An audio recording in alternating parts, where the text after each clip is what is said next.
19. Then Pilate therefore took Jesus, and scourged him. And the soldiers plaited a crown of thorns, and put it on his head. And they put on him a purple robe, and said, Hail, King of the Jews! And they smote him with their hands.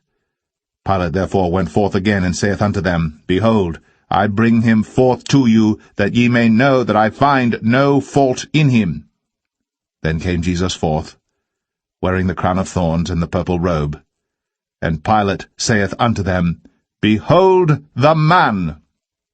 When the chief priests therefore and officers saw him, they cried out, saying, Crucify him! Crucify him! Pilate saith unto them, Take ye him and crucify him, for I find no fault in him. The Jews answered him, We have a law, and by our law he ought to die, because he made himself the Son of God. When Pilate therefore heard that saying, he was the more afraid, and went again into the judgment hall, and saith unto Jesus, Whence art thou? But Jesus gave him no answer. Then saith Pilate unto him, Speakest thou not unto me? Knowest thou not that I have power to crucify thee, and have power to release thee? Jesus answered, Thou couldst have no power at all against me, except it were given thee from above. Therefore he that delivered me unto thee hath the greater sin. And from thenceforth Pilate sought to release him. But the Jews cried out, saying, If thou let this man go, thou art not Caesar's friend. Whosoever maketh himself a king speaketh against Caesar. When Pilate therefore heard that saying, he brought Jesus forth, and sat down in the judgment seat in a place that is called the Pavement, but in the Hebrew Gabbatha. And it was the preparation of the Passover, and about the 6th hour. And he saith unto the Jews, Behold your king! But they cried out, Away with him! Away with him! Crucify him! Pilate saith unto them, Shall I crucify your king? The chief priests answered, We have no king but Caesar. Then delivered he him therefore unto them to be crucified. And they took Jesus, and led him away. And he, bearing his cross, went forth into a place called the Place of a Skull, which is called in the Hebrew Golgotha, where they crucified him, and 2 other with him, on either side one, and Jesus in the midst. And Pilate wrote a title, and put it on the cross, and the writing was, Jesus of Nazareth, the King of the Jews. This title then read many of the Jews, for the place where Jesus was crucified was nigh to the city, and it was written in Hebrew, and Greek, and Latin. Then said the chief priests of the Jews to Pilate, Write not the King of the Jews, but that he said, I am the King of the Jews. Pilate answered, What I have written, I have written. Then the soldiers, when they had crucified Jesus, took his garments, and made 4 parts, to every soldier a part, and also his coat. Now the coat was without seam, woven from the top throughout.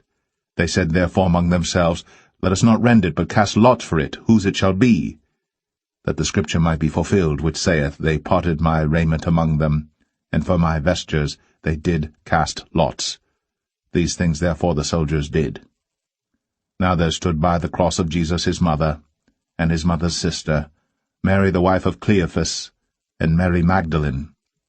When Jesus therefore saw his mother, and the disciple standing by, whom he loved, he saith unto his mother, Woman, behold thy son. Then saith he to the disciple, Behold thy mother. And from that hour that disciple took her unto his own home. After this, Jesus, knowing that all things were now accomplished, that the scripture might be fulfilled, saith, I thirst.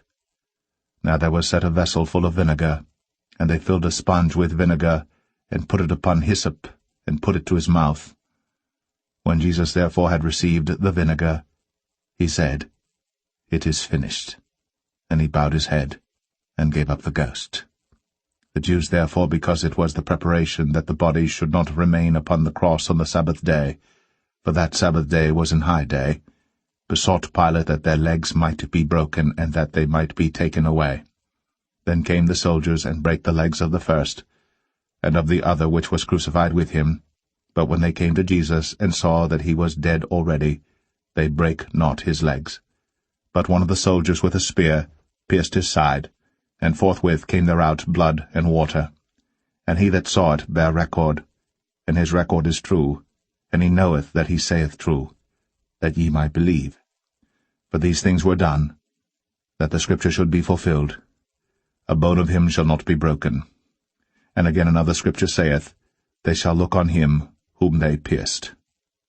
And after this Joseph of Arimathea, being a disciple of Jesus, but secretly for fear of the Jews, besought Pilate that he might take away the body of Jesus. And Pilate gave him leave. He came therefore and took the body of Jesus. And there came also Nicodemus, which at the first came to Jesus by night, and brought a mixture of myrrh and aloes, about 100 pound weight.